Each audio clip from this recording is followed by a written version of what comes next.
안녕하세요, 김주영입니다. 이번에는 지금도 사랑하고 좋아하시는 분들이 정말 많은 1세대 무쏘입니다. 이게 1세대 무쏘 요새는 점점 보기 힘들어지잖아요. 약간 페이스리프트 되고, 그래서 프론트하고 뒤쪽이 약간 동글동글하게 바뀐 헤드램프 부위가, 또 테일램프 부위가, 그런 무쏘들은 아직도 꽤 있는 것 같은데요. 이 1세대 무쏘, 거기에다가 흰색, 그 원래 흰색을 가지고 있는 데칼까지 붙어 있는 이 무쏘를 보기는 진짜 어려우실 거예요.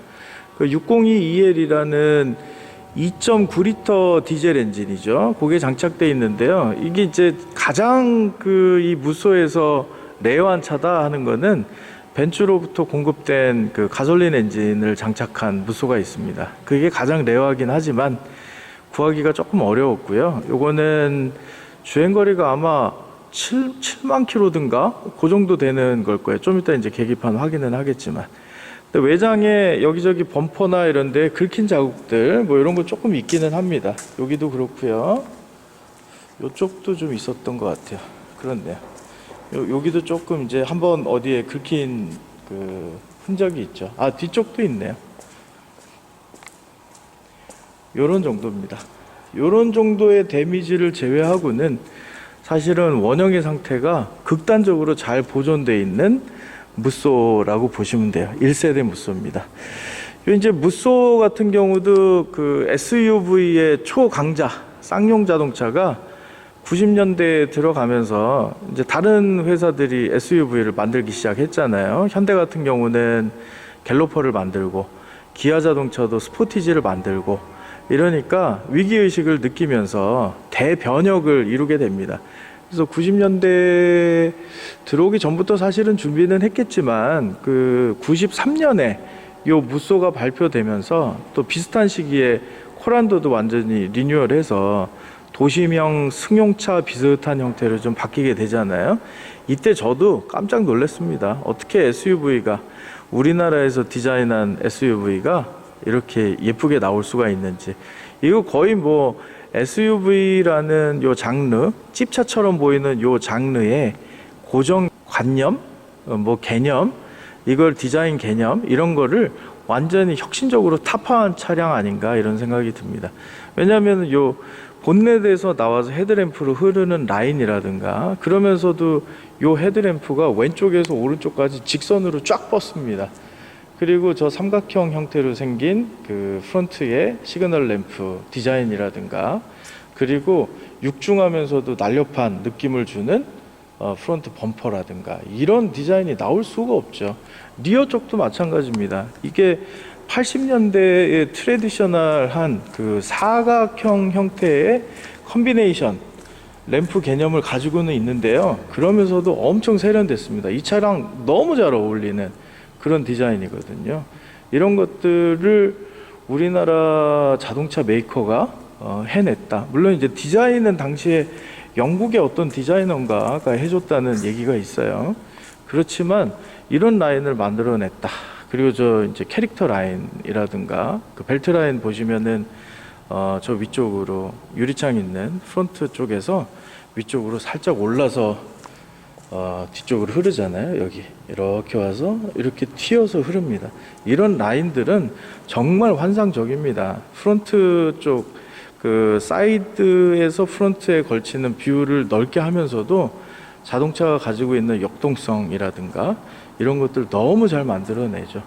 뒤쪽에도 예를 들면 그 통풍구 저 벤틸레이션 하는 부분이 이렇게 정말 예쁘게 되어 있습니다. 이런 것들 보면서 당시에 이제 기계공학을 하고 있었고, 그리고 자동차를 너무 좋아했던 제 입장에서는 쌍용 자동차뿐만이 아니라 대한민국 자동차 산업이 혁신적으로 바뀌고 있구나, 이렇게 느끼게 해준 차 중에 하나입니다.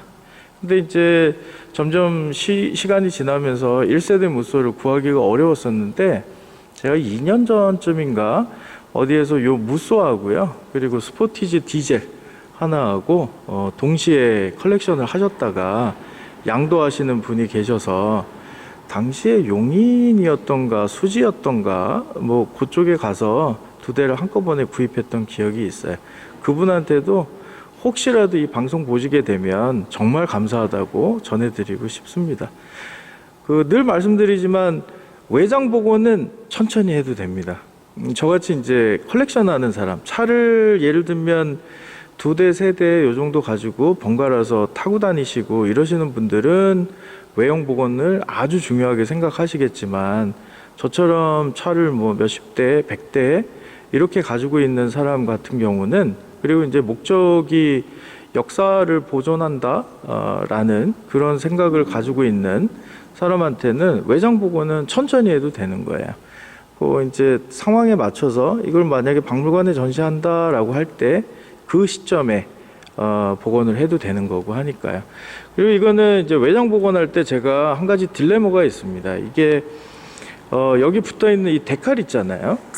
이 데칼이 원래 그 데칼입니다. 이게 생산됐을 때 그 데칼이에요. 이게 이쪽뿐만이 아니라 이쪽에도 붙어 있죠. 여기도 이렇게 붙어 있잖아요. 만약에 이거를 리페인팅을 하게 된다 라고 하면 저 데칼이 훼손돼야 됩니다. 그리고 새로운 데칼을 구해서 붙여야 되는데, 원래 쌍용 자동차에서 그 팩토리에서 만들 때 붙어 있던 저 데칼을 지금은 구할 수가 없잖아요, 솔직히. 그럼 저거 이제 데칼 업체한테 맡겨가지고 외부에서 제작을 해야 되는데요. 그게 오리지널은 아니잖아요. 그렇다면은 이거를 리페인팅을 깨끗하게 해서 그래서 저 데칼까지 외부에서 애프터마켓 제작을 하는 거죠. 제작을 해서 붙이는 게 맞느냐. 지금 약간은 헌 상태지만 저 데칼이 이제 팩토리에서 붙어서 나오는 거니까 저걸 붙인 상태로 그냥 놓는 게 낫느냐. 이런 것들은 제가 지금도 고민하는 중입니다. 그러면 이제 외장 복원을 시작을 할 수가 없잖아요. 대개는 이제 깨끗한 것들을 선호하는 게 우리나라 분들 특성이기 때문에 저거 그냥 제작해서 붙이면 되잖아 이러시는 분들도 계시는데요. 근데 원래 이제 오리지널로 복원한다라고 했을 때는 심지어 어떻게 하냐면, 예를 들면 1950, 60년대의 차량의 내부 가죽을 복원한다 라고 할 때 아무 가죽으로는 하면 안 됩니다. 정말 원래의 말 또는 원래 복원이라는 의미에 충실하게 하려면 당시에 생산됐던 가죽과 가장 유사한 공법과 재질을 가지고 생산하는 업체를 찾아서, 그리고 또는 그때 당시에 생산했던 가죽을 생산했던 그 업체를 찾아서 그 당시의 공법으로 다시 만들어 달라고 해야 돼요. 그게 원칙입니다. 근데 그렇게 하려면은 뭐 비용이건 시간이건 엄청나게 걸리고 진짜로 그게 될지 안 될지 모르잖아요. 그러니까 이제 나중에 요새 만들어지는 가죽이나 이런 재질들로 바꾸는데요. 그것 자체도 오리지널리티를 가장 중요하게 생각하는 곳에서 보면 말이 안 되는 겁니다. 그리고 제규어나 이런 것들 천장 쳐지는 차들 많잖아요. 8, 90년대 차들. 제규어뿐만이 아니라. 근데 그런 것들 되게 보면은 알칸타라 가죽 뭐 이런 거 비슷한 걸로 그냥 발라버리잖아요. 그거는 복원할 때 절대 그렇게 하면 안 됩니다. 예를 들면 제규어 90년대 제규어 같은 경우는 일본에 있는 회사가 헤드라이너를 천을 납품을 했어요. 그 헤드라이너를 납품했던 일본 업체는 지금도 헤드라이너를 생산을 합니다. 그러면 그 재료를 사서 그걸로 교체를 해야 되는 거예요. 예를 들면 그런 식으로 하지 않으면 복원이라는 게 의미가 없어집니다. 그러면 복원이라는 게 과연 뭐예요? 팩토리에서 만들던 그 당시 상태에 가장 근접하게 돌려놓고 원형 상태로 바꾼다 또는 원형 상태로 환원시킨다라는 의미를 갖잖아요. 그런 의미에서 본다면은 팩토리 메이드 상태의 물건이 훼손되지 않았다면 그대로 놔두는 게 가장 좋은 거죠. 그래서 지금 저 데칼 같은 거를 그냥 놔두고 다른 쪽을 페인팅하는 건 또 말이 안 되죠. 그럼 이거 어떻게 해야 돼? 뭐 이런 생각도 좀 들긴 합니다. 이거 이제 외장에서는 무쏘 1세대의 특징은 제대로 우리 이제 디자인적으로는 다들 아실 테지만 그 이외에 재밌는 거 몇 가지 있어요. 이것도 저번에 제가 말씀드렸던 기아 스포티지 1세대 기아 스포티지하고 마찬가지로 작전등이 달려 있고요. 여기 보시면 이런 거죠. 이게 이제 그 전쟁 났을 때 이 차가 증발이 되잖아요. 그러면 등화 관제 하면서 저런 것들을 가지고 약한 불빛을 내면서 이 차량은 군용 차량이다 또는 작전용 차량이다 이런 것들을 알려주게도 되고, 그리고 실제로 정말 어두운 곳에 가면 저것 때문에 길이 보입니다. 그리고 차를 천천히 움직이면 되니까. 그 다음에 90년대의 상징 칸가루 범퍼, 이것도 쌍용이라고 붙어 있는 원래 칸가루 범퍼가 이렇게 장착이 되어 있습니다. 그리고 요거는 이제 당시에 풀 옵션으로 되어 있었는지 옵션은 제가 좀 조사를 해봐야 되는데요. 이렇게 이제 보조 미러도 장착이 되어 있고요. 그 다음에 뒤쪽에도 이런 이제 어플리케이션이 들어있고 이런 것들이죠. 이런 이제 파츠들이 들어있고 여기도 이렇게 보조 미러가 장착이 되어 있습니다. 그래서 후방으로 갈 때라든가 이런 때에도 전부 다 뒤쪽을 확인하고 이런 것들이 가능하게 되어 있어요. 여기 뒤쪽도 이렇게 작전등이 들어 있습니다. 이쪽하고 이쪽에 들어 있어요. 그 스포티지처럼 뒤쪽에 타이어가 붙어 있거나 이러지 않기 때문에 열 때는 아주 쉽습니다. 그리고 이게 기가 막힌 게 붙어 있습니다. 한번 보실래요? 뒤에 이렇게 밑에 이제 천이 내장이 있다라든가 뭐 이런 게 중요한 게 아니고요. 그래서 상당히 깨끗한 편이에요. 이거는 외부에 저희가 세울 때 쓰던 카바인데 이거 보시면은요, 이거 보세요. 비닐이에요.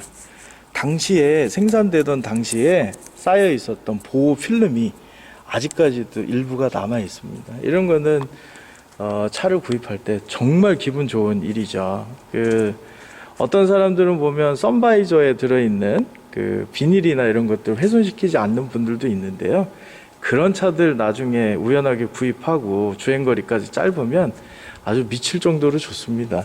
차 좋아하는 사람들, 옛날 차 좋아하는 사람들 다 마찬가지일 거예요. 실내 좀 보실까요? 뒤쪽 먼저 보시면 이렇게 깨끗합니다. 시트 손상도 하나도 없고요. 그 다음에 헤드라이너도 다행히 얘는 뭐라고 그러죠? 중간중간에 점점점점 들어가서 스폰지 들어있는 형태로 튜닝 하시는 분들 많잖아요. 그거 안 돼 있어서 방음 헤드라이너라고 그러나? 그거 안 돼 있어서 너무 좋습니다. 이제 앞쪽 시트도 엄청 깨끗합니다. 이렇게 보시면 시트 손상이 하나도 없어요. 주행거리가 짧으니까 그렇습니다. 도어 트림 안에 윈도우 조절 레버라든가 이런 것들은 있고요. 안타깝게 여기 작은 크랙은 하나 있습니다. 이런 것들은 중고 파츠를 구하거나 아니면 향후에는 플라스틱 복원을 하거나 이러면 돼요. 없어진 파츠가 없으면 복원하는 것은 되게 쉽습니다. 내부에도 한번 들어가 볼까요? 자, 여기 이제 계기판 쪽은 이렇게 뭐 좀 단순합니다. 뭐 있어야 될 것들만 있고 이런 형태고요. 이거는 조금 이제 재밌는 것들이 많아요. 여기 이제 와이퍼, 간헐식 와이퍼라고 하죠. 인터벌 조정하는 것들이 이렇게 예쁜 버튼으로 디자인이 되어 있습니다. 그 다음에 도어 미러 각도 조절하는 거, 그리고 여기는 뭐 우리 전통적으로 알고 있는 형태대로 다 되어 있습니다. 근데 얘는 특이하게 오토매틱이에요. 오토매틱이라서 지금도 운전하기는 너무 편합니다. 대신 여기 보시면은 이게 벤츠에서 사용하는 기어 셀렉트 레버, 오토매틱 기어 셀렉트 레버죠. 이 당시 이제 벤츠에서 트랜스미션이나 이런 거 납품받아서 사용해서 그렇고요. 이게 보시면은 이것도 4륜 구동이라서 뒤쪽 두 군데만 쓸 거냐 아니면 앞쪽까지 해서 네 휠을 다 돌릴 것이냐, 구동력을 줄 것이냐 이런 걸 선택할 수 있는데 여기 레버가 따로 없습니다. 그 레버는 여기에서 선택을 하게 됩니다. 전자식으로 선택을 하게 되죠. 이게 이제 비상등 스위치랑 똑같은 디자인 컨셉을 적용해서 여기에 만들었어요. 아주 특이합니다. 보시면 이제 장치들은 별로 없습니다. 요 이제 윈도우 록 하는 거, 도어 록 하는 것들, 이런 것도 할 거냐 말 거냐라든가 안개등이라든가 시계라든가 이런 거 있고요. 그 다음에 오토매틱으로 움직일 수 있는 에어컨 컨디셔너들이 있고요. 그리고 오디오 하나 있고 요러고 끝입니다. 너무 심플하죠. 그리고 요 차를 가지셨던 분이 90년대 우리 저 좋아했던 2000년대 초반 정도까지 많이들 있었던 태양열 받으면 움직이는 저런 것들도 달아 놓으셨어요. 저런 것들이 재밌습니다. 요거는 이제 룸램프도 조금은 현대식으로 느껴져요. 이런 형태의 룸램프가 달려 있습니다. 보시면은 여기 이제 그 내리실 때 차량에서 내리실 때 잡는 그립이라든가 이런 것들까지도 섬세하게 잘 되어 있습니다. 전체적으로 보면 차의 완성도, 디자인뿐만이 아니라 완성도가 상당합니다. 이 대단한 차예요. 쌍용 무쏘 지금도 좋아하셔서 아마 무쏘만 내가 다섯 대째 탄다 뭐 이런 분들도 또 계시는 것 같아요. 시동도 한번 걸어 볼게요.